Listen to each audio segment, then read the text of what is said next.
ਪਰੋਕਾਰ ਸਰੋਤਿਆਂ ਨੂੰ ਪਿਆਰ ਸਤਿਕਾਰ ਸਹਿਤ ਨਿੱਘੀ ਜਿਹੀ ਸਤਿ ਸ੍ਰੀ ਅਕਾਲ ਸਮਝੀਏ ਨੂੰ ਆਖਦੇ ਹਾਂ।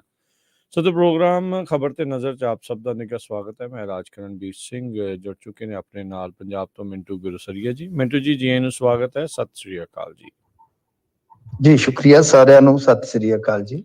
ਸਾਡੇ ਅੱਜ ਦੇ ਪ੍ਰੋਗਰਾਮ ਨੂੰ ਸਪਾਂਸਰ ਕਰਦੇ ਨੇ ਖਾਲਸਾ ਇੰਸ਼ੋਰੈਂਸ ਏਜੰਸੀ, ਜਿਨ੍ਹਾਂ ਦੇ ਕੋਲੋਂ ਤੁਸੀਂ ਹਰ ਇੱਕ ਤਰੀਕੇ ਦੀ ਇੰਸ਼ੋਰੈਂਸ ਕਰਵਾ ਸਕਦੇ ਹੋ। ਇੰਸ਼ੋਰੈਂਸ ਬਾਰੇ ਪਤਾ ਕਰਨ ਲਈ ਕਾਲ ਕਰੋ 408 272 2500। ਟੇਰਕੇਣਾ ਇਮੀਗ੍ਰੇਸ਼ਨ ਲਾ ਫਰਮ, ਇਮੀਗ੍ਰੇਸ਼ਨ ਦਾ ਹੋਵੇ ਕਿਸੇ ਵੀ ਤਰੀਕੇ ਦਾ ਕੰਮ, ਕਾਲ ਅਟਾਰਨੀ ਜੇ ਟੇਰਕੇਣਾ 4159090503। GK Tanota Yuba City, Baljinder Singh Nijjar Woodland, Paramjit Kaur Rangi Vacaville, Harnek Singh Pawla Indian cuisine Renton Washington, Buta Singh Ranipur Fresno ਤੇ ਜੀਐਨ ਟਾਇਰ ਐਂਡ ਲੂਬ, ਜਿਨ੍ਹਾਂ ਦੇ ਕੋਲੋਂ ਤੁਸੀਂ truck wash, oil change, air brake ਦਾ ਕੰਮ ਕਰਵਾ ਸਕਦੇ ਹੋ। ਨਵੇਂ ਪੁਰਾਣੇ ਟਾਇਰ ਵਾਜਿਬ ਕੀਮਤਾਂ ਤੇ ਖਰੀਦ ਸਕਦੇ ਹੋ।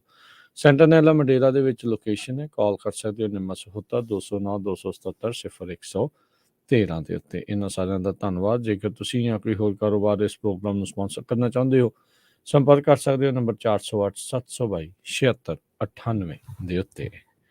ਮਿੰਟੂ ਜੀ, ਗੱਲਬਾਤ ਦਾ ਸਿਲਸਿਲਾ ਸ਼ੁਰੂ ਕਰਦੇ ਜਾਈਏ। ਅੰਮ੍ਰਿਤਪਾਲ ਸਿੰਘ ਦੀ ਹਾਈ ਕੋਰਟ ਦੇ ਵਿੱਚ ਸੁਣਵਾਈ ਹੋਈ ਹੈ ਜੀ। ਜੀ ਬਿਲਕੁਲ, ਅੰਮ੍ਰਿਤਪਾਲ ਸਿੰਘ ਦੇ ਮਾਮਲੇ ਦੇ ਵਿੱਚ ਹਾਈ ਕੋਰਟ 'ਚ ਸੁਣਵਾਈ ਹੋਈ ਆ। ਇਹ ਅੱਜ ਦੀ ਅਹਿਮ ਖਬਰ ਸੀ, ਪਰ ਇਹ ਖਬਰ ਸੀ ਕਿਉਂਕਿ ਦੇਰ ਸ਼ਾਮ ਤਰਕਾਲਾਂ ਢਲਦਿਆਂ ਖਬਰ ਵੱਡੀ ਪਤਾ ਕਿਹੜੀ ਬਣ ਗਈ? ਖਬਰ ਇਹ ਵੱਡੀ ਬਣ ਗਈ ਕਿ ਮਾਨ ਨੇ ਪਹਿਲਾਂ ਟਵੀਟ ਕੀਤਾ ਸੀਐਮ ਸਾਹਿਬ ਨੇ, ਤੇ ਉਸ ਉਪਰੰਤ ਉਸ ਟਵੀਟ ਦਾ ਜਵਾਬ ਦੇ ਦਿੱਤਾ ਜਥੇਦਾਰ ਸਾਹਿਬ ਨੇ। ਦੋਨਾਂ ਨੇ ਮਤਲਬ ਕਿ ਇੱਕ ਸ਼ਬਦੀ ਜੰਗ ਜਿਹੜੀ ਹੈ ਉਹ ਵਿੱਢ ਲਈ, ਤਾਂ ਆਪਸ ਦੇ ਵਿੱਚ ਉਹ ਸ਼ਬਦੀ ਭੇਡ ਚੱਲ ਪਿਆ। ਹੁਣ ਜੇ ਤੁਸੀਂ ਦੇਖੋਗੇ ਸੋਸ਼ਲ ਮੀਡੀਆ ਦਾ ਜਿਹੜਾ ਟ੍ਰੈਂਡ ਹੈ ਇਸ ਵੇਲੇ, ਖਾਸ ਤੌਰ ਤੇ ਪੰਜਾਬੀ ਫੇਸਬੁੱਕ ਦਾ ਦੇਖੋਗੇ ਜਾ ਕੇ, ਤਾਂ ਉਹ ਏਦਾਂ ਹੀ ਲੱਗੇਗਾ ਤੁਹਾਨੂੰ, ਜਥੇਦਾਰ ਬਨਾਮ ਮਾਨ, ਅੱਧੇ ਉਧਰ ਜਿਵੇਂ ਆਪਾਂ ਅਕਸਰ ਪੰਜਾਬੀ ਹੋ ਜਾਂਦੇ ਆ। ਤਾਂ ਮਤਲਬ ਕਿ ਵੱਡੀ ਗੱਲ ਸ਼ਾਮੀ ਇਹ ਬਣ ਗਈ, ਜਿਹੜੀ ਸੁਣਵਾਈ ਹੋਈ ਸੀ ਉਹ ਤਾਂ ਹੁਣ ਕਿਸੇ ਨੇ ਗੋਲੀ ਹੋਈ ਨਹੀਂ ਹੈ ਨਾ। ਸੁਣਵਾਈ ਕੀ ਹੋਈ? ਸੁਣਵਾਈ ਦੇ ਵਿੱਚ ਦੇਖੋ ਜਾ ਕੇ ਇੱਕ ਮਰਤਬਾ ਫੇਰ ਇਹਨਾਂ ਨੇ ਕਿਹਾ ਕਿ ਸਾਡੇ ਕੋਲ ਅੰਮ੍ਰਿਤਪਾਲ ਸਿੰਘ ਦੀ ਹਿਰਾਸਤ ਹੈ ਨਹੀਂ। ਅੱਛਾ, ਉਹਨਾਂ ਨੇ ਕਿਹਾ ਕਿ ਹੈਗੀ ਆ। ਇਹ ਜੀ ਜਿਹੜੇ ਕਿ ਲੀਗਲ ਹੈਡ ਨੇ ਸਰਕਾਰ ਦੇ, ਐਡਵੋਕੇਟ ਜਨਰਲ, ਉਹਨਾਂ ਨੇ ਕਿਹਾ ਕਿ ਤੁਸੀਂ ਇੱਕ ਵੀ ਸਬੂਤ ਪੇਸ਼ ਕਰੋ ਫਿਰ ਜੇ ਸਾਡੇ ਕੋਲ ਹਿਰਾਸਤ ਹੈ ਤਾਂ।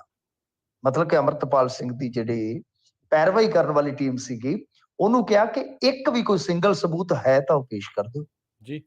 ਤਾਂ ਇਸ ਤੇ ਫਿਰ ਕੋਰਟ ਨੇ ਵੀ ਕਿਹਾ ਕਿ ਦੇਖੋ, ਜੇ ਤੁਹਾਡੇ ਕੋਲ ਕੋਈ ਸਬੂਤ ਹੈ ਤੁਸੀਂ ਪੇਸ਼ ਕਰ ਦਿਓ, ਆਪਾਂ ਇਹਦੇ ਤੇ ਵਾਰੰਟ ਅਫਸਰ ਨਿਯੁਕਤ ਕਰ ਦੇਵਾਂਗੇ, ਮਤਲਬ ਕਿ ਉੱਥੇ ਛਾਪਾ ਮਰਵਾ ਦਿੰਦੇ ਆ ਜਿੱਥੇ ਵੀ ਹੈ, ਤਾਂ ਉਹਦੇ ਵਾਸਤੇ ਤੁਹਾਨੂੰ ਕੋਈ ਐਵੀਡੈਂਸ ਤੇ ਪੇਸ਼ ਕਰਨਾ ਪਵੇਗਾ। ਸੋ ਲਿਹਾਜ਼ਾ ਕੱਲ ਨੂੰ ਆ ਜਾਓ, ਰਿਕਾਰਡ ਤੇ ਲੈ ਆਓ ਸਾਰੀਆਂ ਚੀਜ਼ਾਂ ਜੋ ਤੁਸੀਂ ਦੱਸ ਰਹੇ ਹੋ, ਕਿਉਂਕਿ ਗਰਾਊਂਡ ਇਹੀ ਹੈ ਕਿ ਜੀ ਕੁਛ ਵੀਡੀਓ ਨੇ ਜੀ, ਕੁਛ ਖਬਰਾਂ ਨੇ ਜੀ ਹਿਰਾਸਤ ਦੀਆਂ, ਤਾਂ ਉਹ ਕਹਿੰਦੇ ਕਿ ਸਾਰਾ ਕੁਝ ਤੁਸੀਂ ਰਿਕਾਰਡ ਤੇ ਲਿਆਓ, ਹਲਫਨਾਮਾ ਦਿਓ, ਤੇ ਫਿਰ ਉਸ ਤੋਂ ਬਾਅਦ ਦੇਖਦੇ ਆ। ਤਾਂ ਇਧਰੋਂ ਪੰਜਾਬ ਸਰਕਾਰ ਵੀ ਕੱਲ ਨੂੰ ਇੱਕ ਵਾਰੀ ਫੇਰ ਹਲਫਨਾਮਾ ਦਾਖਲ ਕਰੇਗੀ। ਮਤਲਬ ਕਿ ਇੰਟਰਸਟਿੰਗ ਸੁਣਵਾਈ ਹੋਈ, ਰੌਚਕ ਸੁਣਵਾਈ ਹੋਈ, ਜਿਹਦੇ ਤੇ ਦੋਹਾਂ ਹੀ ਤਰ੍ਹਾਂ ਦੇ ਸਟਾਂਸ ਪਹਿਲਾਂ ਵਾਲੇ ਹੀ ਆ, ਕਿਉਂਕਿ ਉਹ ਤਾਂ ਹੁਣ ਕਹਿ ਨਹੀਂ ਸਕਦੇ, ਕਿਉਂਕਿ ਇਲੀਗਲ ਹਿਰਾਸਤ ਦੀ ਉਹ ਪਟੀਸ਼ਨ ਹੈ। ਤਾਂ ਦੂਸਰੇ ਪਾਸੇ ਸਰਕਾਰ ਨੇ ਇੱਕ ਵਾਰੀ ਫੇਰ ਦੁਹਰਾ ਦਿੱਤਾ ਕਿ ਸਾਡੀ ਹਿਰਾਸਤ ਦੇ ਵਿੱਚ ਅੰਮ੍ਰਿਤਪਾਲ ਸਿੰਘ ਨਹੀਂ ਹੈ। ਹੁਣ ਇਹ ਗੱਲ ਇੱਕ ਵਾਰੀ ਫੇਰ ਇਹ ਕੱਲ ਨੂੰ ਕਹਿੰਦੇ ਆ ਕੀ ਕਰਦੇ ਆ, ਪਰ ਇੱਕ ਚੀਜ਼ ਇਹਨਾਂ ਨੇ ਉੱਥੇ ਮਹੱਤਵਪੂਰਨ ਕੋਰਟ ਦੇ ਵਿੱਚ ਹੋਰ ਆਖੀ ਹੈ, ਉਹ ਇਹ ਹੈ ਰਾਜਕਰਨਵੀਰ ਸਿੰਘ ਜੀ, ਕਿ ਅਸੀਂ ਅੰਮ੍ਰਿਤਪਾਲ ਸਿੰਘ ਨੂੰ ਫੜਨ ਦੇ ਬਿਲਕੁਲ ਕਰੀਬ ਆ। ਇਹ ਗੱਲ ਜ਼ਰੂਰ ਕਹੀ ਉਹਨਾਂ ਨੇ, ਠੀਕ ਹੈ, ਮਤਲਬ ਕਿ ਅਸੀਂ ਫੜਨ ਦੇ ਨੇੜੇ ਤੇੜ ਹੈ। ਤਾਂ ਇਹ ਸ਼ਬਦ ਆਪਣੇ ਆਪ ਦੇ ਵਿੱਚ, ਜਾਂ ਕਹਿ ਲਓ ਵੀ ਗੱਲ ਆਪਣੇ ਆਪ ਦੇ ਵਿੱਚ ਕਾਫੀ ਵਜ਼ਨਦਾਰ ਹੈ ਤੇ ਕਾਫੀ ਸੋਚਣ ਵਿਚਾਰਨ ਵਾਲੀ ਆ। ਇੱਧਰ ਅੰਮ੍ਰਿਤਪਾਲ ਸਿੰਘ ਦੀ ਸੁਪਤਨੀ, ਉਹਨਾਂ ਨੇ ਵੀ ਮੀਡੀਆ ਦੇ ਨਾਲ ਗੱਲਬਾਤ ਕੀਤੀ ਹੈ।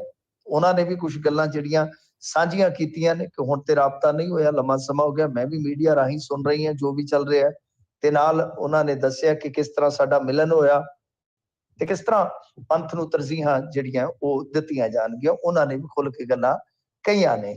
ਪਰ ਇੱਧਰ ਜੇ ਆਪਾਂ ਦੇਖੀਏ, ਦਿੱਲੀ ਤੋਂ ਜੋ ਹੈਗਾ ਸੀਗਾ ਦਲਜੀਤ ਕਲਸੀ, ਉਹਦੀ ਸੁਪਤਨੀ ਵੀ ਅੱਜ ਹਾਈ ਕੋਰਟ ਦੇ ਵਿੱਚ ਪਹੁੰਚੀ ਸੀ, ਤਾਂ ਸੁਣਵਾਈ ਸੀਗੀ ਉਹਦੀ ਵੀ, ਠੀਕ ਹੈ, ਉਹਦੀ ਵੀ ਸੁਣਵਾਈ ਹੋਈ ਆ। ਉਹਦੇ ਤੇ ਵੀ ਮੇਰੇ ਖਿਆਲ ਦੇ ਨਾਲ ਕੇਂਦਰ ਸਰਕਾਰ ਨੂੰ ਨੋਟਿਸ ਜਾਰੀ ਕਰ ਦਿੱਤਾ ਗਿਆ, ਸੈਂਟਰ ਸਰਕਾਰ ਨੂੰ ਕਿ ਉਹਨਾਂ ਨੂੰ ਵੀ ਜਵਾਬ ਦੇਣਾ ਪਏਗਾ। ਪਰ ਇੱਧਰ ਕੁਝ ਖਬਰਾਂ ਨਿਕਲ ਕੇ ਆ ਰਹੀਆਂ ਨੇ ਕਿ ਦਲਜੀਤ ਕਲਸੀ ਦੀ ਜਿਹੜਾ ਉਧਰ ਦਾ ਹੈਗਾ ਫੌਜੀ ਕੋਈ ਅਧਿਕਾਰੀ ਪਾਕਿਸਤਾਨ ਦਾ, ਉਹਦੇ ਮੁੰਡੇ ਦੇ ਨਾਲ ਸਾਂਝ ਹੈ। ਇਹ ਵੀ ਇੱਕ ਮਤਲਬ ਕਿ ਅਖਬਾਰ ਨੇ ਦਾਅਵਾ ਕੀਤਾ ਹੈ ਕਿ ਦੁਬਈ ਦੇ ਵਿੱਚ ਉਹਨਾਂ ਦਾ ਕੰਮਕਾਰ ਹੈ। ਵੈਸੇ ਉਹਦੇ ਮੁੰਡੇ ਦੇ ਨਾਲ ਜਾਂ ਉਹ ਪਾਕਿਸਤਾਨ ਦੇ ਅਧਿਕਾਰੀਆਂ ਦੇ ਨਾਲ ਤੇ ਇੱਥੋਂ ਦੇ ਵੀ ਵੱਡੇ ਜਿਹੜੇ ਸੁਰੱਖਿਆ ਮਾਮਲਿਆਂ ਦੇ ਹੈਗੇ ਨੇ, ਤੇ ਕਹਿ ਲਓ ਕਿ ਪੂਰੇ ਉਹ ਮਿਸਟਰ ਬੌਸ ਹੀ ਵੱਜਦੇ ਆ, ਉਹਨਾਂ ਦੇ ਮੁੰਡਿਆਂ ਦੇ ਵੀ ਕਾਰੋਬਾਰ ਸਾਂਝੇ ਹੈਗੇ ਨੇ ਦੁਬਈ ਦੇ ਵਿੱਚ। ਤੇ ਬਥੇਰਾ ਕੁਛ ਆ, ਅਡਾਨੀ ਦਾ ਭਰਾ ਵੀ ਬਾਹਰ ਹੀ ਬੈਠਾ ਸੀਗਾ। ਸੋ ਇਹ ਤੇ ਬਹੁਤ ਕੁਛ ਹੈ ਕਾਰੋਬਾਰ ਵਾਲਾ ਕੰਮ ਤਾਂ। ਪਰ ਇਹ ਦਲਜੀਤ ਕਲਸੀ ਬਾਰੇ ਖਬਰਾਂ ਆ ਰਹੀਆਂ ਕਿ ਇੱਕ ਗੈਂਗਸਟਰ ਦੇ ਨਾਲ ਵੀ ਕਥਿਤ ਤੌਰ ਤੇ ਕੋਈ ਸੰਬੰਧ ਸੀਗੇ, ਜਿਹੜਾ ਕਿ ਦਿੱਲੀ ਏਰੀਆ ਦਾ ਸੀਗਾ, ਹਰਿਆਣਾ ਏਰੀਆ ਦਾ ਸੀਗਾ। ਤਾਂ ਇਹ ਇੱਕ ਅਖਬਾਰ ਨੇ 2 ਦਾਅਵੇ ਅੱਜ ਦਲਜੀਤ ਕਲਸੀ ਬਾਬਤ ਕੀਤੇ ਨੇ। ਪਰੰਤੂ ਗੱਲ ਇਹ ਆ ਕਿ ਇਹਨਾਂ ਸਾਰੇ ਘਟਨਾਕ੍ਰਮਾਂ ਦਾ ਜੇ ਆਪਾਂ ਹੁਣ ਨਿਚੋੜ ਕੱਢਣਾ ਹੋਵੇ, ਉਹਦੇ 'ਚ ਇਹ ਆ ਕਿ ਜਿਹੜਾ ਭੰਬਲ ਭੂਸਾ ਪਿਛਲੇ 12-13 ਦਿਨ ਤੋਂ ਬਣਿਆ ਹੋਇਆ ਗ੍ਰਿਫਤਾਰੀ ਨੂੰ ਲੈ ਕੇ, ਉਹ ਹਾਲੇ ਵੀ ਨਹੀਂ ਟੁੱਟ ਰਿਹਾ। ਕਿਉਂਕਿ ਅੱਜ ਵੀ ਜੇ ਤੁਸੀਂ ਦੇਖੋਗੇ ਕੁਝ ਫੋਟੋਆਂ ਆਈਆਂ ਨੇ। ਇੱਕ ਫੋਟੋ ਇਹ ਦਾਅਵਾ ਕਰ ਰਹੇ ਆ ਮੀਡੀਆ ਵਾਲੇ ਕਿ ਦਿੱਲੀ 'ਚੋਂ ਜਿਹੜੀ CCTV ਹੈ ਉਹਦੇ 'ਚ ਪਪਲਪ੍ਰੀਤ ਸਿੰਘ ਤੇ ਅਮਰਤਪਾਲ ਸਿੰਘ ਜਾ ਰਹੇ ਆ, ਪਰ ਉਹਦੇ 'ਚ ਅਮਰਤਪਾਲ ਸਿੰਘ ਦਾ ਜਿਹੜਾ ਦਾਅਵਾ ਕੀਤਾ ਜਾ ਰਿਹਾ ਉਹਦੇ ਸਿਰ ਤੇ ਦਸਤਾਰ ਹੈ ਨਹੀਂ। ਤੋ ਇਸ ਕਰਕੇ ਉਹ ਸਾਰਾ ਜਿਹੜਾ ਆਪਾਂ ਦੇਖ ਰਹੇ ਹਾਂ ਕਿ ਇੱਕ ਸਿਲਸਿਲੇਵਾਰ ਤਰੀਕੇ ਦੇ ਨਾਲ ਭੰਬਲ ਭੂਸਾ ਚੱਲ ਰਿਹਾ ਹੈ, ਉਹ ਜਿਉਂ ਦਾ ਤਿਉਂ ਆ। ਪਰ ਕੋਰਟ ਦੇ ਵਿੱਚ ਆਫੀਸ਼ੀਅਲੀ ਜਿਹੜੀਆਂ ਗੱਲਾਂ ਹੋਈਆਂ ਨੇ ਇਹ ਮਾਇਨਾ ਖੇਜ਼ ਨੇ। ਬਾਕੀ ਦੇਖੋ ਹੁਣ ਅੱਗੇ ਜਾ ਕੇ ਕੀ ਬਣਦਾ ਕੀ ਨਹੀਂ। ਤਾਂ ਪਰ ਮੇਰੇ ਖਿਆਲ ਦੇ ਨਾਲ ਹੁਣ ਸਭ ਤੋਂ ਵੱਡੀ ਬਹਿਸ ਜਿਹੜੀ ਛਿੜ ਗਈ ਆ, ਉਹ ਛਿੜ ਗਈ ਆ CM ਮਾਨ ਹੋਰਾਂ ਨੇ ਜਿਹੜਾ ਟਵੀਟ ਕੀਤਾ ਹੈ ਤੇ ਉਸ ਤੋਂ ਬਾਅਦ ਜਿਹੜਾ ਜਵਾਬ ਜਥੇਦਾਰ ਜੀ ਨੇ ਦਿੱਤਾ ਹੈ। ਜੀ ਜੀ ਜੀ। ਸੋ ਬਿਲਕੁਲ ਇਹ ਨਵਾਂ ਜਿਹੜੀ ਇਸ ਟਾਈਮ ਚਰਚਾ ਜਿਹੜੀ ਉਹ ਛਿੜ ਰਹੀ ਆ। ਸੋ ਮਿੰਟੂ ਜੀ ਜਿੱਦਾਂ ਕਹਿੰਦੇ ਵੀ ਬਿਲਕੁਲ ਕਰੀਬ ਆ, ਪਰ ਇਹਨਾਂ ਦੀਆਂ ਜਿਹੜੀਆਂ ਫੋਟੋਆਂ ਵੀਡੀਓਜ਼ ਜਿਹੜੀਆਂ ਹੁੰਦੀਆਂ 2-2 ਦਿਨ ਪੁਰਾਣੀਆਂ ਹੁੰਦੀਆਂ ਵੀ ਉੱਥੇ ਆ ਉਹ ਉੱਥੇ ਆ, ਕਦੀ ਨੇਪਾਲ ਆ ਕਦੀ ਕਿਤੇ ਆ। ਸੋ ਕੋਈ ਉਹਨਾਂ ਨੇ ਇਸ ਦੇ ਆਧਾਰ ਦੇ ਵਿੱਚ ਕੁਝ ਦੱਸਿਆ ਵੀ ਅਦਾਲਤ ਨੂੰ ਵੀ ਕਿੰਨਾ ਕੁ ਨਜ਼ਦੀਕ ਆ ਜਾਂ ਕਿਹੜੇ ਥਾਂ ਦੇ ਉੱਤੇ ਆ ਕਿ ਨਹੀਂ, ਇਹ ਨਹੀਂ ਦੱਸਿਆ ਤੇ ਇਹ ਦੱਸਣ ਦੀ ਜ਼ਰੂਰਤ ਨਹੀਂ ਹੁੰਦੀ, ਕਿਉਂਕਿ ਸਰਕਾਰ ਨੇ ਜੋ ਜਵਾਬ ਦਾਖਲ ਕਰਤਾ ਉਹ ਕੋਰਟ ਨੂੰ ਲੈਣਾ ਹੀ ਪਵੇਗਾ ਨਾ। ਜੋ ਵੀ ਜਵਾਬ ਉਹ ਦੇ ਰਹੇ ਨੇ ਉੱਥੇ, ਮਤਲਬ ਉਹਨਾਂ ਨੇ ਕਹਿ ਦਿੱਤਾ ਕਿ ਦੇਖੋ ਸਾਡੀ ਹਿਰਾਸਤ ਦੇ ਵਿੱਚ ਨਹੀਂ ਹੈ, ਪਰ ਅਸੀਂ ਮਤਲਬ ਕਿ ਉਹਨੂੰ ਫੜਨ ਦੇ ਕਰੀਬ ਆ, ਵੀ ਸਾਡਾ ਪਿੱਛਾ ਕਰਨਾ ਜਿਹੜਾ ਹੈ ਉਹ ਜਾਰੀ ਆ, ਅਸੀਂ ਨੇੜੇ ਤੇੜੇ ਆ।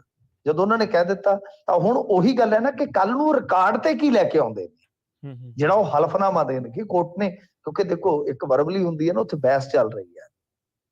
ਇੱਕ ਹੁੰਦੀ ਹੈ ਕਿ ਰਿਕਾਰਡ ਤੇ ਲਿਆਓ ਤੁਸੀਂ ਆਪਣੀ ਜਿਹੜੀ ਵੀ ਗੱਲ ਕਹਿਣੀ, ਹਲਫਨਾਮਾ ਉਹ ਰਿਕਾਰਡ ਤੇ ਆ ਜਾਂਦੀ ਹੈ। ਫਿਰ ਉਹ ਗੱਲ ਜਦੋਂ ਕੋਰਟ ਦੀ ਰਿਕਾਰਡ ਤੇ ਆ ਗਈ ਤਾਂ ਫਿਰ ਉਹਦੇ ਤੋਂ ਮੁੱਕਰਨਾ ਪਿੱਛੇ ਹਟਣ ਦਾ ਸਵਾਲ ਹੀ ਨਹੀਂ ਪੈਦਾ ਉਹਦਾ। ਇਸ ਕਰਕੇ ਹੁਣ ਕੱਲ ਨੂੰ ਇਹ ਚੀਜ਼ ਕੀ ਰਿਕਾਰਡ ਤੇ ਆਉਂਦੀ ਹੈ ਇਹ ਵੀ ਦੇਖਣਾ ਹੋਏਗਾ। ਪਰ ਕੋਰਟ ਦੇ ਸਾਹਮਣੇ ਸਰਕਾਰ ਨੇ ਜ਼ਰੂਰ ਕਿਹਾ ਕਿ ਦੇਖੋ ਜੀ ਅਸੀਂ ਉਹਨੂੰ ਫੜਨ ਦੇ ਕਰੀਬ ਆ। ਜੀ ਜੀ ਜੀ। ਉੱਥੇ ਇੱਕ ਹੋਰ ਮਿੰਟੂ ਜੀ ਇੱਕ ਚੀਜ਼ ਜਿਹੜੀ ਉਹ ਚੱਲਦੀ ਆ, HT ਨੇ ਇੰਟੈਲੀਜੈਂਸ ਦੇ ਹਿਸਾਬ ਦੇ ਨਾਲ ਇਹ ਕਿਹਾ ਵੀ ਅੰਮ੍ਰਿਤਪਾਲ ਆਪਣੀ ਘਰ ਵਾਲੀ ਨੂੰ ਕੁੱਟਦਾ ਸੀ। ਇਹਦੇ ਪਿੱਛੇ ਕੋਈ ਹੋਰ ਆਧਾਰ ਵੀ ਹੈਗਾ ਜਾਂ ਬਸ ਇੱਕ ਇੰਟੈਲੀਜੈਂਸ? ਨਹੀਂ ਦੇਖੋ ਇਹ ਗੱਲ ਇਹ ਇੰਗਲਿਸ਼ ਮੀਡੀਆ ਵੀ ਜਿਹੜੀ ਗੱਲ ਕਰ ਰਿਹਾ ਤਾਂ ਮੇਰੇ ਖਿਆਲ ਦੇ ਨਾਲ ਇਹ ਬਹੁਤ ਗਲਤ ਹੈ। ਤੁਸੀਂ ਦੇਖੋ ਉਹਦੀ ਸੁਪਤਨੀ UK ਦੀ ਨਾਗਰਿਕ ਹੈ ਨਾ ਜੀ ਜੀ। ਇੰਨੀ ਪੜ੍ਹੀ ਲਿਖੀ ਹੈ, ਸ਼ਾਦੀ ਹੋਏ ਨੂੰ ਤੇ ਕੁਝ ਹਫ਼ਤੇ ਹੋਏ ਨੇ।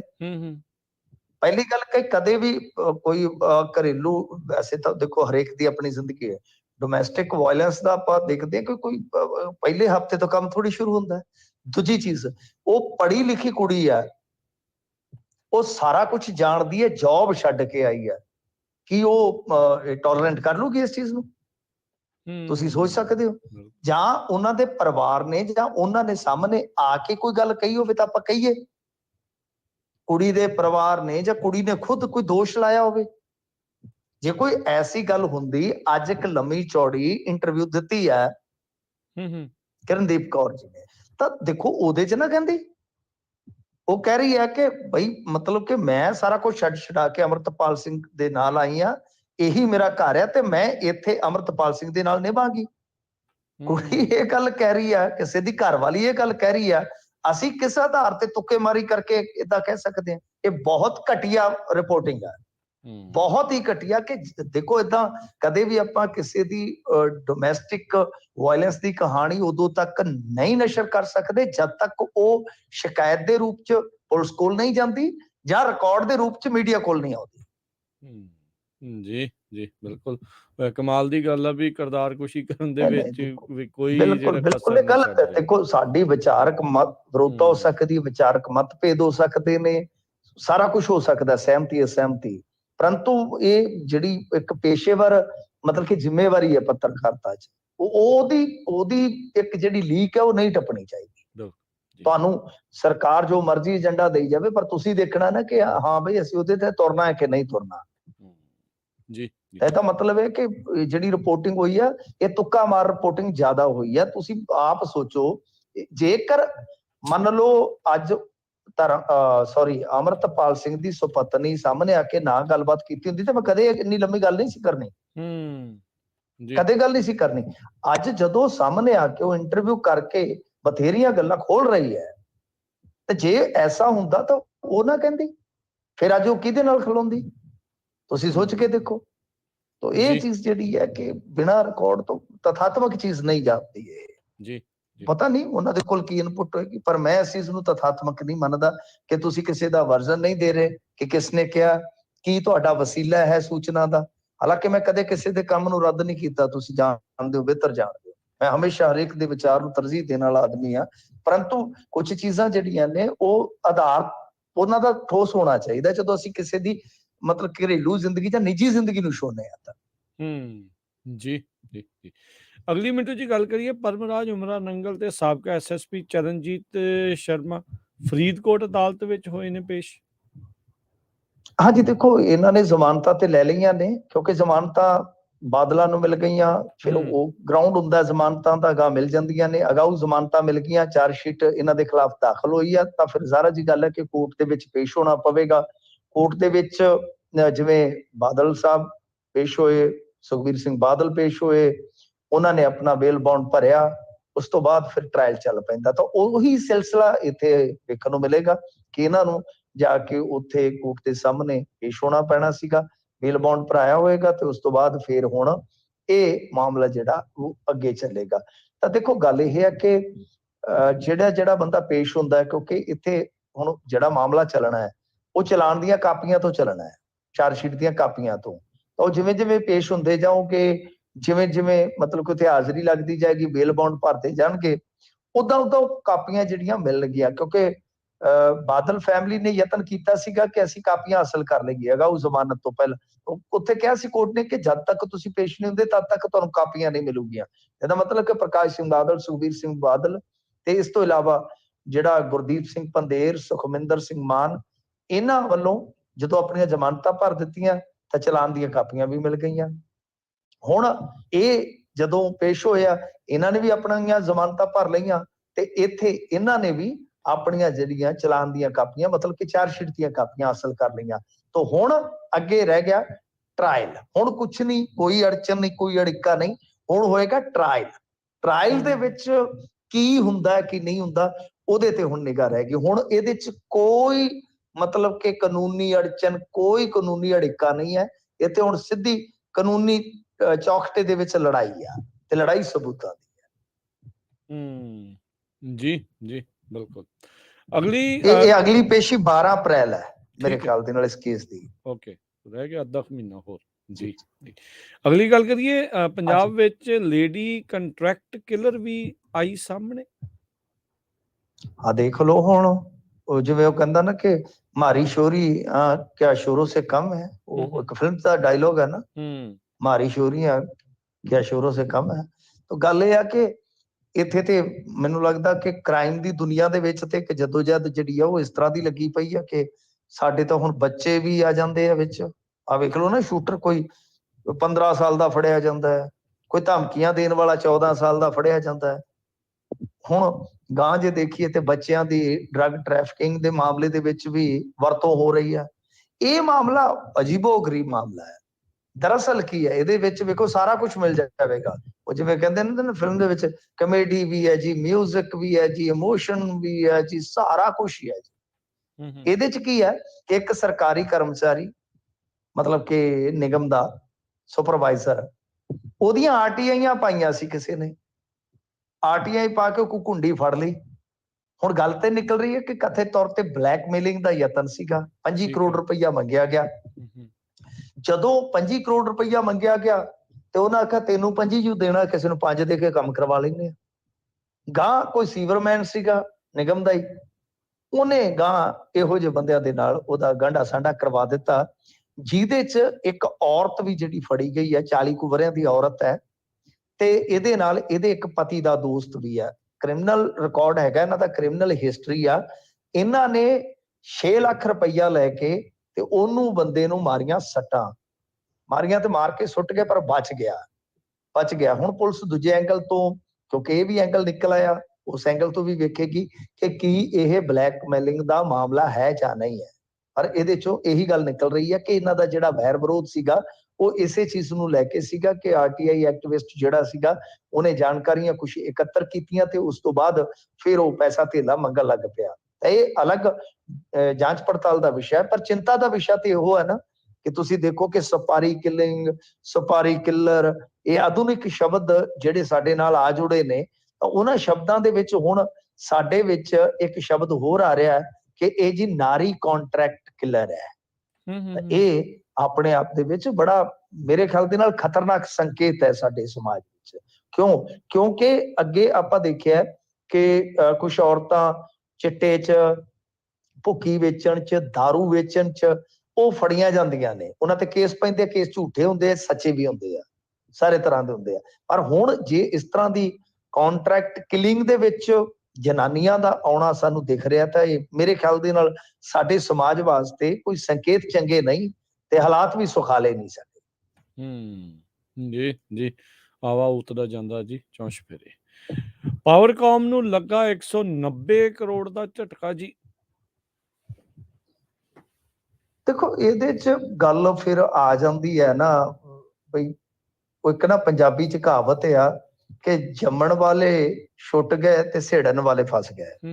ਹੁੰਦਾ ਕੀ ਆ ਕਿ ਨੀਤੀਗਤ ਜਿਹੜੇ ਫੈਸਲੇ ਹੁੰਦੇ ਆ ਉਹ ਸਰਕਾਰਾਂ ਲੈਂਦੀਆਂ ਨੇ, ਉਹ ਸਰਕਾਰਾਂ ਦੇ ਜਿਹੜੇ ਹੁਕਮਰਾਨ ਹੁੰਦੇ ਆ ਵਕਤੀ ਤੌਰ ਤੇ ਰਾਜ ਕਰਕੇ ਤੇ ਉਸ ਤੋਂ ਬਾਅਦ ਚੱਲਦੇ ਬਣਦੇ ਆ, ਜੋਗੀ ਚੱਲਦੇ ਭਲੇ ਨਗਰੀ ਵਸਦੀ ਭਲੀ, ਤਾਂ ਉਹ ਤਾਂ ਚਲੇ ਜਾਂਦੇ ਆ। ਹੁਣ ਤੁਸੀਂ ਦੇਖਿਆ ਹੋਣਾ ਕਿ ਉਹ ਜਿਹੜਾ ਪ੍ਰਧਾਨ ਮੰਤਰੀ ਦੀ ਸਿਕਿਉਰਿਟੀ ਬ੍ਰੀਚ ਵਾਲਾ ਮਸਲਾ ਸੀਗਾ, ਆਪਾਂ ਪ੍ਰੋਗਰਾਮ ਚ ਕਰਦੇ ਰਹੇ ਹਾਂ ਗੱਲ ਉਹਦੇ ਤੇ, ਚੰਨੀ ਸਾਹਿਬ ਚਲੇ ਗਏ, ਉਸ ਵੇਲੇ ਦਾ ਡੀਜੀਪੀ ਰਗੜਿਆ ਗਿਆ, ਹੋਰ 8-9 ਅਧਿਕਾਰੀਆਂ ਦੇ ਨਾਮ ਆਏ ਪਏ ਨੇ ਚਾਰਜਸ਼ੀਟ ਦੇ ਵਿੱਚ।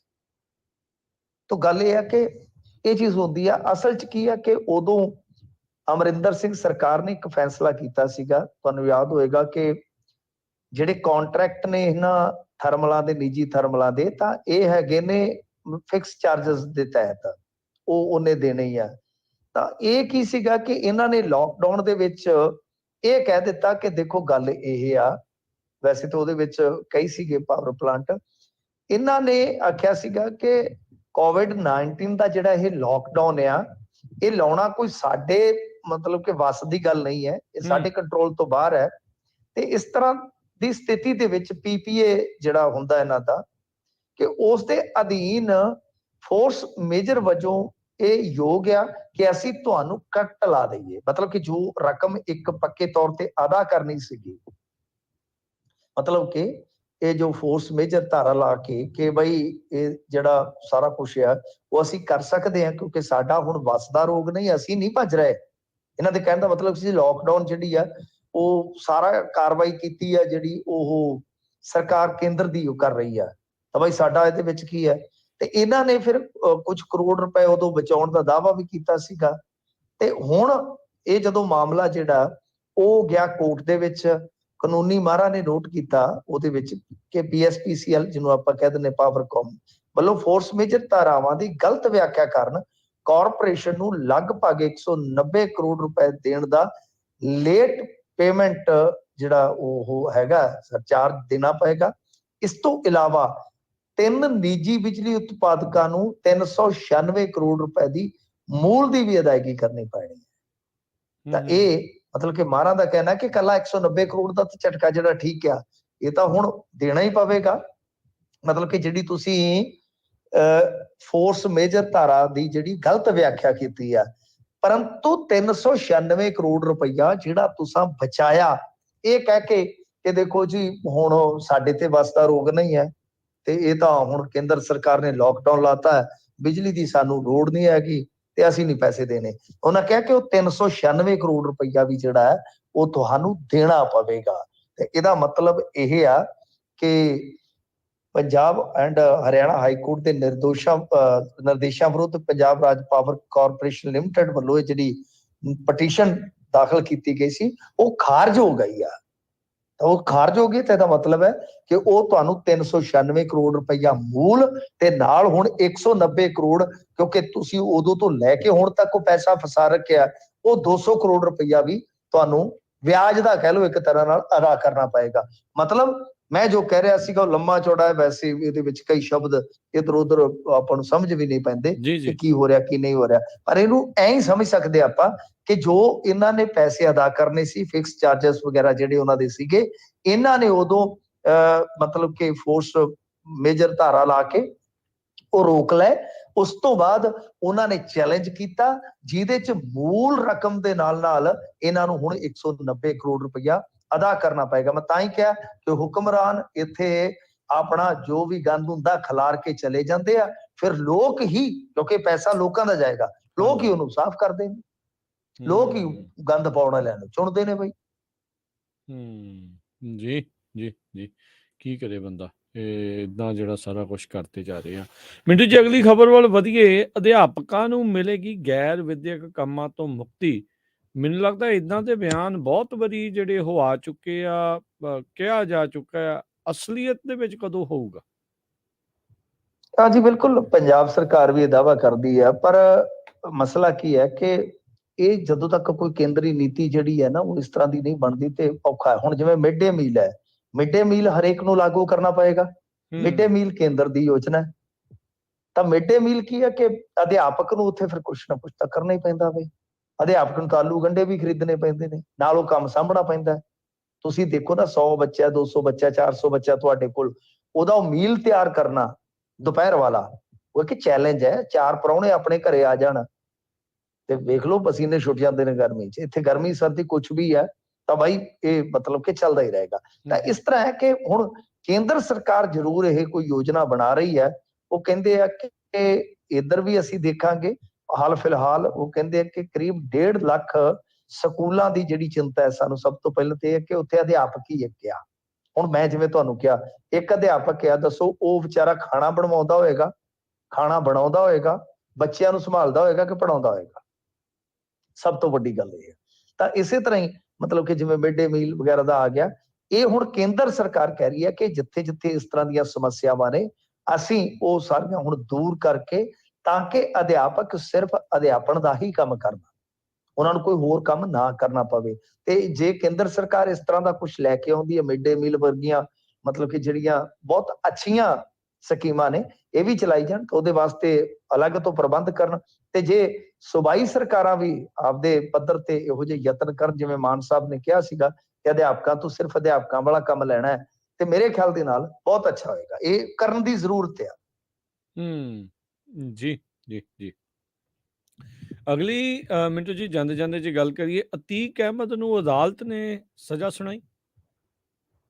ਦੇਖੋ ਅਤੀਕ ਅਹਿਮਦ ਇਹ ਬੰਦਾ ਬੜਾ ਵੱਡਾ ਨਾਂ ਹੈ ਯੂਪੀ ਦੀ ਰਾਜਨੀਤੀ 'ਚ। ਇਹਦਾ ਬੜਾ ਮਤਲਬ ਕਿ ਲੰਮਾ ਚੌੜਾ ਸਫ਼ਰ ਆ, ਉਹ ਸਾਰਾ ਜੇ ਸੁਣਾਉਣ ਲੱਗੀਏ ਤੇ ਮੇਰੇ ਖਿਆਲ ਨਾਲ ਪੂਰਾ ਘੰਟੇ ਵਾਲਾ ਟਾਕ ਸ਼ੋ ਹੋ ਜਾਣਾ ਹੈ। ਅਤੀਕ ਅਹਿਮਦ ਦੀ ਏਡੀ ਵੱਡੀ ਹਿਸਟਰੀ ਆ, ਪਰ ਮੈਂ ਤੁਹਾਨੂੰ ਇਹਨੂੰ ਸੰਖੇਪ 'ਚ ਦੱਸ ਦਿੰਦਾ। ਅਤੀਕ ਅਹਿਮਦ ਪੋਲੀਟੀਸ਼ੀਅਨ ਵੀ ਆ। ਅਤੀਕ ਅਹਿਮਦ ਮੰਨਿਆ ਬਦਮਾਸ਼ ਹੈ ਯੂਪੀ ਦਾ, ਹੁਣ ਤੇ ਬੁੱਢਾ ਹੋ ਗਿਆ। ਅਸਲ 'ਚ ਕੀ ਸੀਗਾ ਕਿ ਰਾਜੂਪਾਲ ਮਾਰਿਆ ਸੀ ਇਹਨਾਂ ਨੇ, ਕਿਉਂਕਿ ਇਹ ਮੈਂਬਰ ਪਾਰਲੀਮੈਂਟ ਸੀਗਾ ਫੂਲਪੁਰ ਤੋਂ। ਤੇ ਇਹ ਫਿਰ ਜਦੋਂ ਸਮਾਜਵਾਦੀਆਂ ਦੀ ਸਰਕਾਰ ਆ ਗਈ ਤੇ ਇਹ ਨਹੀਂ, ਇਹ ਵਿਧਾਇਕ ਸੀਗਾ ਤੇ ਇਹ ਚੁਣਿਆ ਗਿਆ ਫਿਰ, ਸੌਰੀ MP। ਇਹਦੀ ਹੋ ਗਈ ਸੀਟ ਖਾਲੀ, ਜਿਹੜੀ ਉਸ ਟਾਈਮ ਸੀਗੀ ਇਲਾਹਾਬਾਦ ਵੈਸਟ ਦੀ ਸ਼ਾਇਦ ਸੀਟ ਸੀਗੀ ਖਾਲੀ। ਇਹ ਫੂਲਪੁਰ ਤੋਂ ਬਣ ਗਿਆ MP। ਇਹਦਾ ਹੀ ਇੱਕ ਸੱਜਣ ਬੇਲੀ ਸੀਗਾ ਬੜਾ ਨਾਲ ਹੀ ਰਹਿੰਦਾ ਸੀਗਾ ਰਾਜੂਪਾਲ, ਉਹ ਬਸਪਾ ਬੰਨਿਓ ਇਹਦੇ ਭਰਾ ਦੇ ਉਲਟ ਉਸ ਜਿਮਨੀ ਚੋਣ ਚ ਖਲੋ ਗਿਆ ਜਿਹੜੀ ਸੀਟ ਖਾਲੀ ਹੋਈ ਸੀ। ਇਹਨੇ ਆਖਿਆ ਹਾਂ ਤਾਂ ਬਈ ਤੂੰ ਏਦਾਂ ਕਿੱਦਾਂ ਕੀਤਾ। ਇਹਨਾਂ ਨੇ ਰਾਜੂਪਾਲ ਫਿਰ ਭੁੰਨਤਾ ਸੀ ਕਿਉਂਕਿ ਉਹਨੇ ਤਕਰੀਬਨ 1.5-2 ਦਹਾਕਿਆਂ ਬਾਅਦ ਇਹਨਾਂ ਨੂੰ ਉਹ ਸੀਟ ਹਰਾ ਦਿੱਤੀ ਸੀ। ਠੀਕ ਹੈ ਜੀ, ਉਹ ਸੀਟ ਇਹਨਾਂ ਨੂੰ ਹਾਰਨੀ ਪਈ। ਰਾਜੂਪਾਲ ਇਹਨਾਂ ਨੇ ਮਾਰਤਾ, ਜਿਹੜਾ ਅਤੀਕ ਦਾ ਰਾਈਟ ਹੈਂਡ ਸੀ ਕਿਸੇ ਟਾਈਮ। ਫੇਰ ਹੋਇਆ ਕਿ ਰਾਜੂਪਾਲ ਦਾ ਇੱਕ ਮਤਲਬ ਕਿ ਕਹਿ ਲਓ ਕਰੀਬੀ ਸੀਗਾ ਉਮੇਸ਼ਪਾਲ, ਅੱਜ ਇਹਦੇ ਕਤਲकांड ਦੇ ਵਿੱਚ ਹੁਣ ਇਹ ਸਾਰਾ ਟੱਬਰ ਟੰਗਿਆ ਪਿਆ ਹੈ। ਉਮੇਸ਼ਪਾਲ ਬਣਿਆ ਸੀ ਗਵਾਹ। ਇਹਨੂੰ 2006 ਦੇ ਵਿੱਚ ਇਹਨਾਂ ਨੇ ਚੁੱਕ ਲਿਆ ਸੀਗਾ, ਜਿਸ ਕੇਸ ਦਾ ਅੱਜ ਫੈਸਲਾ ਹੋਇਆ। ਇਹਨੂੰ ਚੁੱਕਿਆ ਸੀ, ਦੱਸਦੇ ਆ ਬਹੁਤ ਕੁੱਟਿਆ ਗਿਆ, ਕਰੰਟ ਤੱਕ ਲਾਇਆ ਗਿਆ, ਕਿਉਂਕਿ ਉਥੇ ਸਮਾਜਵਾਦੀਆਂ ਦੀ ਸਰਕਾਰ ਚੱਲਦੀ ਸੀਗੀ, ਉਥੇ ਕਿੰਨੇ ਸੁਣ ਨਹੀਂ ਸਕੇ ਉਦੋਂ, ਤੇ ਇਹਨੂੰ ਬਹੁਤ ਕੁੱਟ ਕੀਤੀ ਗਈ। ਇਹਨੂੰ ਕਿਹਾ ਗਿਆ ਕਿ ਗਵਾਹੀ ਦੇ ਸਾਡੇ ਹੱਕ 'ਚ, ਗਵਾਹੀ ਦਿੱਤੀ ਵੀ ਗਈ ਸੀਗੀ। ਪਰ ਹੋਇਆ ਕਿ ਇਹਦੀ ਮਾੜੀ ਕਿਸਮਤ ਅਤੀਕ ਦੀ, ਕਿਉਂਕਿ ਇਹਨੇ ਬਸਪਾ ਦਾ ਹੀ ਵਿਧਾਇਕ ਮਾਰਿਆ ਸੀਗਾ। ਬਸਪਾ ਦੀ ਆ ਗਈ ਸਰਕਾਰ 2007 ਚ। ਮਾਇਆਵਤੀ ਨੇ ਫਿਰ ਚਕਾਈਆਂ ਦੀਆਂ ਛਾਲਾਂ ਜੀ, ਛਾਲਾਂ ਚਕਾਈਆਂ। ਹਿਸਾਬ ਲਾ ਲਓ, ਇਹਨੂੰ ਭਗੌੜਾ ਹੋਣਾ ਪਿਆ। ਮੈਂਬਰ ਪਾਰਲੀਮੈਂਟ ਸੀ, ਮੈਂਬਰ ਪਾਰਲੀਮੈਂਟ ਦੇ ਗੇਟ ਦੇ ਬਾਹਰ ਮਾਇਆਵਤੀ ਨੇ ਨੋਟਿਸ ਲਵਾਇਆ ਕਿ ਇਹਨੂੰ ਫੜਾਉਣ ਵਾਲੇ ਨੂੰ 20,000 ਰੁਪਇਆ ਨਾਮ ਦੇਵਾਂਗੇ। ਹਿਸਾਬ ਲਾ ਲਓ। ਫਿਰ ਉਹ ਜਿਹੜਾ ਉਮੇਸ਼ਪਾਲ ਸੀ, ਫਿਰ ਉਹ ਜਿਹੜਾ ਗਵਾਹ ਸੀ ਉਹਦੀ ਦੁਬਾਰਾ ਮਤਲਬ ਕਿ ਗਵਾਹੀ ਹੋਈ, ਉਹ ਦੁਬਾਰਾ ਉਹ ਚੀਜ਼ ਜਿਹੜੀ ਆ ਕੇਸ ਖੁੱਲਿਆ ਕਿ ਇਹਨੂੰ ਬਹੁਤ ਦਬਾਇਆ ਗਿਆ। ਤਾਂ ਉਹ ਹੁਣ ਉਮੇਸ਼ਪਾਲ ਨੂੰ ਤਾਂ ਮਾਰ ਦਿੱਤਾ ਇਹਨਾਂ ਨੇ ਬੀਤੇ ਦਿਨ ਹੀ। ਇਹਦਾ ਮੁੰਡਾ ਵੀ ਉਸ ਕੇਸ ਦੇ ਵਿੱਚ ਫਸ ਗਿਆ, ਇਹਦੀ ਘਰ ਵਾਲੀ ਭਗੌੜੀ ਹਾਲੇ ਵੀ। ਤਾਂ ਉਹ ਜਿਹੜਾ ਉਹ ਪੁਰਾਣਾ ਕੇਸ ਪਿਆ ਸੀ, ਉਹਦਾ ਫੈਸਲਾ ਹੋਇਆ, ਜਿਹਦੇ ਚ ਅਤੀਕ ਅਹਿਮਦ ਤੇ ਕੁਝ ਹੋਰ ਇਹਦੇ ਸਾਥੀਆਂ ਨੂੰ ਕੈਦ ਬੋਲ ਗਈ ਆ। ਇਹ ਇਸ ਵੇਲੇ ਤੇ ਹੈਗਾ ਸੀਗਾ ਸ਼ਾਇਦ ਗੁਜਰਾਤ ਦੀ ਇੱਕ ਜੇਲ੍ਹ ਚ ਬੰਦ, ਉੱਥੋਂ ਲਿਆਂਦਾ ਇਹਨੂੰ, ਤੇ 7 ਜਣੇ ਤਾਂ ਵੈਸੇ ਬਰੀ ਕਰ ਦਿੱਤੇ ਆ। ਤੇ ਇਹ ਜਿਹੜਾ ਹੈਗਾ ਸੀਗਾ ਇਹ ਕਿਡਨੈਪ ਕੇਸ ਦੇ ਵਿੱਚ ਅਤੀਕ ਅਹਿਮਦ, ਇਹਨੂੰ ਉਮਰ ਕੈਦ ਹੋ ਗਈ ਆ। ਜੀ ਜੀ ਜੀ, ਬਿਲਕੁਲ।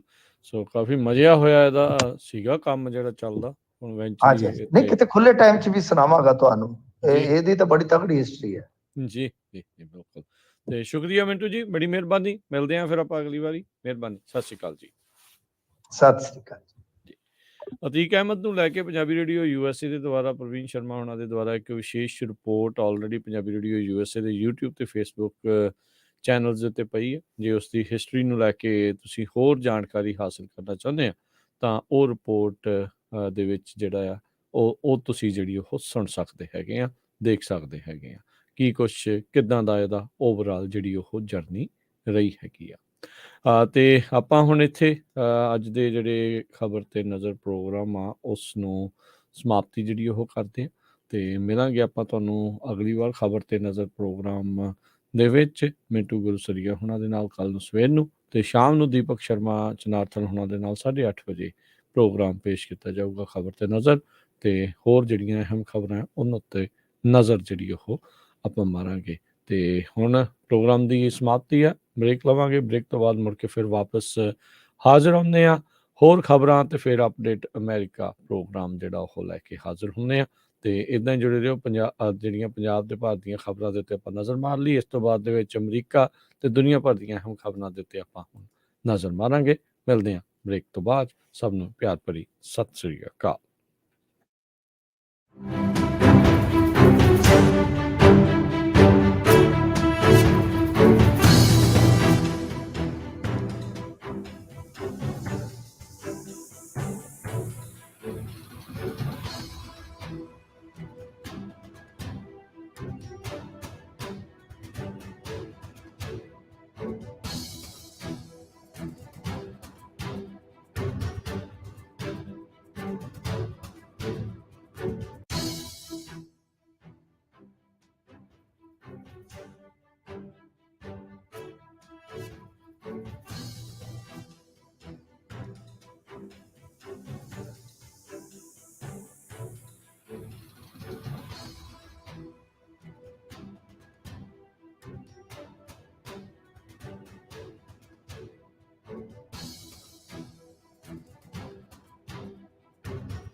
ਬ੍ਰੇਕ ਤੋਂ ਬਾਅਦ ਇੱਕ ਵਾਰੀ ਫੇਰ ਸਵਾਗਤ ਹੈ। ਸੋ ਤੇ ਪ੍ਰੋਗਰਾਮ ਖਬਰ ਤੇ ਨਜ਼ਰ ਚੱਲ ਰਿਹਾ ਸੀ। ਇਸ ਤੋਂ ਪਹਿਲਾਂ ਆਪਾਂ ਜਿੱਦਾਂ ਦੱਸ ਰਹੇ ਸੀਗੇ, ਮਿੰਟੂ ਜੀ ਆਪਣੇ ਨਾਲ ਜੁੜੇ ਸੀ ਤੇ ਉਹਨਾਂ ਨੇ ਖਬਰਾਂ ਦੇ ਉੱਤੇ ਜਿਹੜੀ ਉਹ ਨਜ਼ਰ ਸਾਂਝੀ ਕੀਤੀ, ਜੋ ਕੁਛ ਉੱਥੇ ਘਟ ਰਿਹਾ ਆ ਉਹਦੇ ਬਾਰੇ ਜਾਣਕਾਰੀਆਂ ਆਪਣੇ ਨਾਲ ਸਾਂਝੀਆਂ ਜਿਹੜੀਆਂ ਉਹ ਕੀਤੀਆਂ, ਤੇ ਕੁਛ ਕੁ ਜਿਹੜੀਆਂ ਹੋਰ ਗੱਲਾਂ ਇਸ ਦੇ ਬਾਬਤ ਜਿਹੜੀਆਂ ਉਹ ਚੱਲ ਰਹੀਆਂ ਉਸ ਦੇ ਵਿੱਚ ਜੇ ਦੇਖਿਆ ਜਾਵੇ ਤਾਂ ਜਿਹੜੀ ਸੀਸੀਟੀਵੀ ਫੁਟੇਜ ਦੀ ਉਹਨਾਂ ਨੇ ਗੱਲ ਕੀਤੀ ਸੀ ਅੰਮ੍ਰਿਤਪਾਲ ਸਿੰਘ ਦੀ, ਵੀ ਦਿੱਲੀ ਦੇ ਵਿੱਚ ਉਸਨੂੰ ਦੇਖਿਆ ਗਿਆ ਆ, ਕਹਿੰਦੇ ਵੀ ਇਸ ਵਾਰ ਪੱਗ ਤੋਂ ਬਗੈਰ ਆ, ਤੇ 21 ਮਾਰਚ ਦੀ ਇਹ ਜਿਹੜੀ ਆ ਉਹਨਾਂ ਨੇ ਫੁਟੇਜ ਦੱਸੀ ਆ। ਰਿਲੀਜ਼ ਇਹਨਾਂ ਨੇ ਕੱਲ ਕੀਤੀ ਆ, ਕੱਲ ਜਿਹੜੀ ਉਹ ਆਈ ਆ, ਤੇ ਇਹਦੇ ਵਿੱਚ ਇਹ ਦਾਵਾ ਕੀਤਾ ਜਾ ਰਿਹਾ ਵੀ ਮਾਸਕ ਪਾ ਕੇ ਪੱਗ ਤੋਂ ਬਗੈਰ ਆ। ਸੋ ਜਿਹੜੀਆਂ ਬਹੁਤ ਸਾਰੇ ਲੋਕ ਇਹ ਕਿਆਸ ਰਹੇ ਸੀਗੇ ਵੀ ਇਹਨੂੰ ਪਤਾ ਨਹੀਂ ਇਹਨਾਂ ਨੇ ਕਿੱਥੇ ਦਿਖਾਉਣਾ ਆ, ਕਿਵੇਂ ਦਿਖਾਉਣਾ ਆ, ਵਾਲ ਕੱਟੇ ਵੀ ਦਿਖਾ ਸਕਦੇ ਆ, ਉਹ ਸਾਰੀਆਂ ਗੱਲਾਂ ਉਸੇ ਤਰੀਕੇ ਦੇ ਨਾਲ ਇੱਦਾਂ ਲੱਗਦਾ ਵੀ ਉਸੇ ਸਕ੍ਰਿਪਟ ਦੇ ਆਧਾਰ ਦੇ ਉੱਤੇ ਜਿਹੜੀਆਂ ਉਹ ਚਲਾਈਆਂ ਜਾ ਰਹੀਆਂ ਹੈਗੀਆਂ। ਸੋ